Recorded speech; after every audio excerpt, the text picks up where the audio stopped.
মাসিহুদ দাজ্জাল এসেছে, আসে নাই মানে সে এখন আত্মপ্রকাশ করেনি মানুষের রূপে, কিন্তু তার জন্ম হয়েছে, সে আছে, যেখানে থাকার সেখানেই আছে। তার যেটা মিশন, সেই মিশন চলছে বিশ্বজুড়ে, এবং তার মিশনগুলো বাস্তবায়ন করছে এখন ইহুদিরা। কারণ ইহুদিদেরকে নিয়েই সে বিশ্ব শাসন করে। সামনের সময় আরো ভয়ঙ্কর।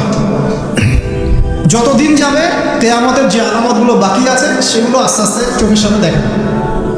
10টা বড় বড় আলামত এখনো দেখা যাচ্ছে না, বাকি ছোট ছোট যত আলামত আছে তার 100টার মধ্যে 99টাই দেখা যাচ্ছে। কি কি দেখা যাচ্ছে কয়েকটা বলি। উঁচু উঁচু বিল্ডিং দেখা যায়, উঁচু উঁচু বিল্ডিংয়ের প্রতিযোগিতা দেখা যায়। সমাজের নিম্ন শ্রেণীর মানুষ, রাখাল শ্রেণীর মানুষ উঁচু উঁচু অট্টালিকা নির্মাণের প্রতিযোগিতা করছে দেখা যায়। সমাজের ম্যাক্সিমাম মানুষ এখন সুদ খাচ্ছে দেখা যাচ্ছে। ছেলেরা মেয়েদের পোশাক করছে, মেয়েরা ছেলেদের পোশাক করছে দেখা যায়। আচ্ছা, সমাজে মেয়েদের সংখ্যা বাড়ছে, ছেলেদের সংখ্যা কমছে দেখা যাচ্ছে। বেশি থেকে বেশি আল্লাহ পাকের গজব আসছে, আসমানি গজব, জমিনের বালা, বন্যা বলেন, ভূমিধস বলেন, ভূমিকম্প বলেন, জলোচ্ছ্বাস বলেন, দিন দিন বাড়ছে না কমছে? বাড়ছে। মুসলিমদের উপর অমুসলিমদের অত্যাচার বাড়ছে না কমছে? মুসলিম উম্মার বিভক্তি বাড়ছে না কমছে? বাড়ছে। মানুষ আলেম, বড় বড় ওলামায়ে কেরাম যারা আছে তাদের ইন্তেকাল বেশি হচ্ছে না কম হচ্ছে? ওলামায়ে কেরাম যারা বড় বড় আলেম ওলামা তারা আস্তে আস্তে চলে যাচ্ছেন না? মানুষ অনেক জাহেলকে আলেম মনে করছে না? হ্যাঁ, এমনও কিছু মানুষ মুসলিম সমাজে দিন প্রচার করছে যাদের ফ্রেঞ্চ কার্ড দাঁড়িয়ে। আস্তে আস্তে আস্তে আস্তে দেখেন নাই, এমন অনেক মানুষ দিন প্রচার করছে ইসলামে, দাড়ি, ফ্রেঞ্চ কার্ড, মাশাআল্লাহ। এবং সে বলছে যে দাড়ি টুপি পাগড়ির মধ্যে ইসলামকে সীমাবদ্ধ করে ফেলেছেন, এই জন্যে প্রতিবাদ স্বরূপ সে নিজে আর লম্বা দাড়ি রাখবে না। কি বুঝলেন? আপনারা দাড়ি টুপি এবং পাগড়ি জুব্বার মধ্যে ইসলামকে সীমাবদ্ধ করে ফেলেছেন, এই কারণে সে নিজে আর দাড়ি রাখবে না, ইসলাম প্রচার করে বেড়াচ্ছে। মানুষ ওদের পেছনে ছুটছেও। দেখলাম নারী একজন মহিলা ওয়াজ মাহফিলের স্টেজে উঠে বক্তব্য দিচ্ছে। তো এই যে সাইন যে আলেমদের মৃত্যু হবে, জাহেলদেরকে মানুষ আলেম মনে করবে, মেয়েদের সংখ্যা বাড়বে, ছেলেদের সংখ্যা কমবে, ছেলেরা মেয়েদের পোশাক পরবে, মেয়েরা ছেলেদের পোশাক পরবে, এগুলো দেখতে পাচ্ছেন না? দেখতে পাচ্ছেন। সময় সংক্ষিপ্ত হয়ে আসছে না? নবীজি বলেছেন একটা বছর চলে যাবে একটা কিসের মতো? মাসের মতো। মাস যাবে সপ্তাহের মতো, সপ্তাহ যাবে একটা দিনের মতো। সময়ের বরকত কমছে না? কমছে। হঠাৎ মৃত্যু বাড়ছে না মানুষের? হঠাৎ মৃত্যু যাচ্ছে, অ্যাক্সিডেন্ট করে হঠাৎ। ছোট ছোট বাচ্চা যারা আছে, এই বাচ্চাদের সাথে যৌন সম্পর্ক বাড়ছে না? বাচ্চাদেরকে ধর্ষণ বাড়ছে না? সমাজে এমনি নর্মালি জেনার ধর্ষণ বাড়ছে না? পরিবারের ভাঙনগুলো হচ্ছে না বেশি? ভাঙন বাড়ছে না? পরকীয়া বাড়ছে না? এই যে ভাইয়ে ভাইয়ের দ্বন্দ্ব, সম্পত্তির জন্য বাবার সাথে ছেলের দ্বন্দ্ব, মায়ের সাথে ছেলের দ্বন্দ্ব, প্রতিবেশী খোনাখুনি, এগুলো বাড়ছে না কমছে? সব কিয়ামতের সাইন। আমানতদারিতে উঠে যাচ্ছে না? যে ব্যক্তি মিথ্যাবাদী তাকে সমাজে সত্যবাদী বলা হচ্ছে না? আর যে সত্যবাদী ওকে সমাজে মিথ্যাবাদী বলা হচ্ছে না?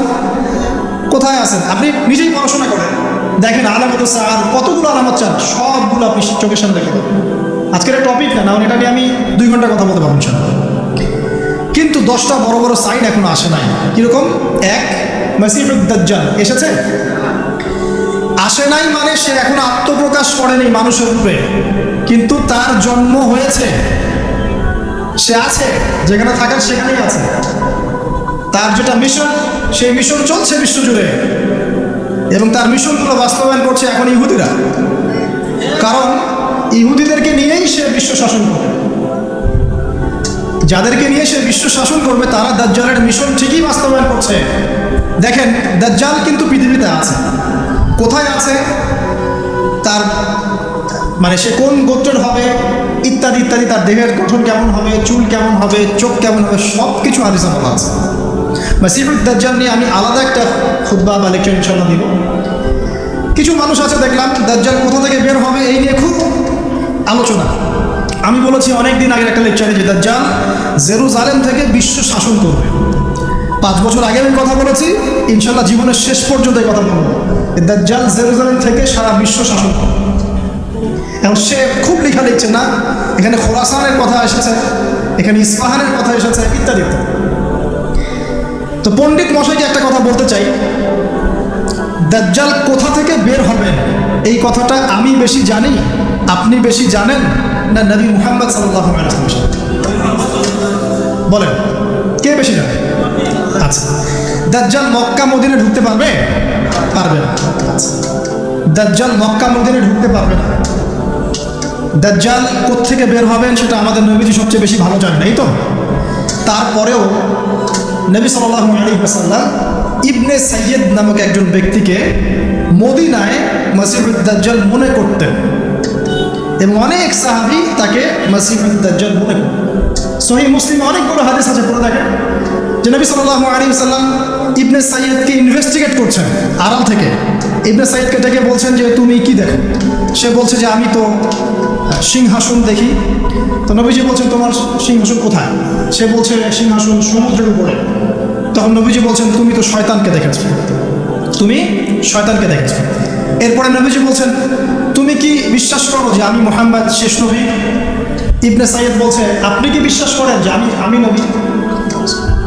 কথা বুঝতে পারছেন? কথা বুঝতে পারছেন না? নবীজি মনের মধ্যে একটা শব্দ গোপন করলেন। শব্দটা ছিল দুখান। কি নাম? সূরা দুখান আছে না? দুখান। দুখান শব্দটা মনের মধ্যে গোপন করে ইবনে সাইয়্যিদকে বলছেন যে বলো দেখি আমি মনের মধ্যে কি শব্দ গোপন করে রেখেছি। তখন ইবনে সাইয়্যিদ কি বললো জানেন? বললো দুখ। দুখ রহস্যময় ক্যারেক্টার না একটা। ওমর রাদিয়াল্লাহু আনহু বলছেন যে ইয়া রাসূলুল্লাহ আপনি আমাকে অনুমতি দেন, এর গর্দানটা আমি উড়াই দিই। তখন নবী সাল্লাল্লাহু আলাইহি ওয়াসাল্লাম বলছেন যে না, যদি সে, শোনেন স্টেটমেন্টটা শোনেন, যদি ইবনে সাইয়্যিদ সত্যি দাজ্জাল হয়ে থাকে তাহলে তুমি তাকে হত্যা করতে পারবে না, কারণ তার হত্যা লেখা আছে ঈসা আলাইহিস সালামের হাতে। ঠিক আছে? আর যদি সে দাজ্জাল না হয়ে থাকে তাহলে নিরপরাধ ব্যক্তিকে হত্যা করার মধ্যে কোনো সার্থকতা নাই। এই যে যদি সে দাজ্জাল হয়ে থাকে, এই চান্সটা নবী সাল্লাল্লাহু আলাইহি ওয়াসাল্লাম কেন নেবেন? অথচ ঘটনাটা মদিনার, যে মদিনায় দাজ্জাল ঢুকতে পারবে না। ব্যাপারটা কি রহস্যময় নয়? এত সহজেই দাজ্জালের কনসেপ্ট নিয়ে এত আলোচনা করা যায় না। দু চারটা হাদিসকে মিলালেই সব কিছু কনক্লুশন আসে না। দাজ্জালের খুরুজ একটা জিনিস, ওর জন্ম নিয়ে আরেকটা জিনিস। সে পৃথিবীতে আছে, সৃষ্টির শুরু থেকেই আছে। স্বয়ং নূহ আলাইহিস সালাম যখন নবী ছিলেন তখন নূহ আলাইহিস সালামও তার কওমকে দাজ্জাল সম্পর্কে সতর্ক করেছেন। তো নূহ আলাইহিস সালামের যুগে সে কোথায় ছিল? এটা কি চিন্তার বিষয় নয়? আবার তামিম দারি দেখে আসছেন দ্বীপের মধ্যে তাকে বাধা অবস্থায়। হাদিস আছে না? আছে।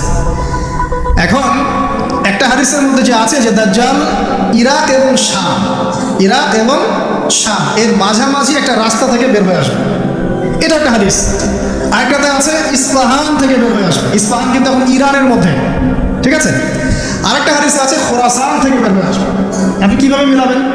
আবার নবীজি এখানে মদিনার মধ্যে ইবনে সাইয়্যিদকে বলছেন যে ওমর সে যদি দাজ্জাল হয়ে থাকে তুমি তাকে মারতে পারবে। ব্যাপারটা কি রহস্যজনক না? অনেক চেইন মিলাতে হবে এখানে, একটা দুটো হাদিসে তুমি কনক্লুশন আসতে পারবো না। আরেকটা বিষয় বলি, ওই যে শাম এবং ইরাকের মাঝখানে রাস্তার কথা আসছে, এই জায়গাটা এখন ইসরায়েলের আন্ডারে পড়েছে। অথচ যেই সময় হাদিসটা বলা হচ্ছিল তখন কিন্তু ইসরায়েল রাষ্ট্রের অস্তিত্ব ছিল না। যখন দাজ্জাল সংক্রান্ত এই শাম ইরাকের হাদিস বলা হচ্ছে তখন ইসরায়েল রাষ্ট্রের জন্ম হয় নাই। এর জন্ম তো হয়েছে 1914 সালে, 17 সালে, 45 সালে দিকে এসে।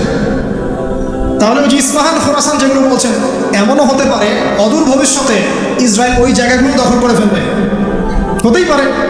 সিরিয়ার ওই উপত্যকা কি ইসরায়েলের ছিল আগে? মিশরের গোলান ওদের ছিল আগে? আস্তে আস্তে তারা এক্সটেন্ড করেছে। এত সহজে একটা হাদিস যে একটা কনক্লুশনে এসে অনলাইন ধুয়ে দেওয়ার মতো কোনো সার্থকতা নাই। তো মুফতি সাহেব বা ওনাকে জিজ্ঞাসা করেন দাজ্জালের পণ্ডিতকে, তাহলে খোরাসান থেকে যদি দাজ্জাল বের হবে আর ইস্পাহান থেকে বের হবে, তাহলে মদিনায় নবী সাল্লাল্লাহু আলাইহি ওয়াসাল্লাম ইবনে সাইয়্যিদকে কেন দাজ্জাল মনে করছে? এই প্রশ্নের উত্তর আগে শুনে আসতে পারে। এর কি উত্তর দেয়? এটা নিয়ে আরও ডিটেলস কথা আছে। আমি বললাম যে একটা দুইটা হাদিস দিয়ে এগুলো আমি বোঝাতে পারবো, আমার মিনিমাম 1 ঘন্টা সময়। আল্লাহ পাক এই বিষয়গুলো নিয়ে আমাদেরকে গভীর গবেষণার তৌফিক দান। এতটুকু জেনে রাখেন, সে এই বিশ্ব শাসন করবেই এবং 40 দিন সে বিশ্বটাকে ম্যাসাকার করবে। তার 1 হাতে জান্নাত 1 হাতে জাহান্নাম, মানে এটা সত্যিকারের জান্নাত জাহান্নাম নয়, এর রূপক অর্থে। মানে যে তার আনুগত্য করবে সে তাকে প্রোগ্রেস দেবে, যে তার আনুগত্য করবে না ধ্বংস। সে যে বায়ুমণ্ডল, যে আকাশ নিয়ন্ত্রণ করবে, দুর্ভিক্ষ দিবে, সে যে মানুষকে সচ্ছলতা দিবে, এগুলো কিভাবে? এগুলো তার আনুগত্য এবং তার মানে বিরোধিতার মধ্য দিয়ে মানে পরিস্ফুটিত হবে আর কি। দাজ্জাল এমন একটা গাধার পিঠে সফর করবে যেটার কান হবে অনেক লম্বা। তো এই গাধা মানে কি সত্যিকারের গাধা? তাহলে গাধা কি আকাশে উঠবে? আর কিছু প্রোটেস্ট্যান্ট মার্কা মুসলিম আছে, এরা মনে করে না গাধা মানে সত্যিই গাধা।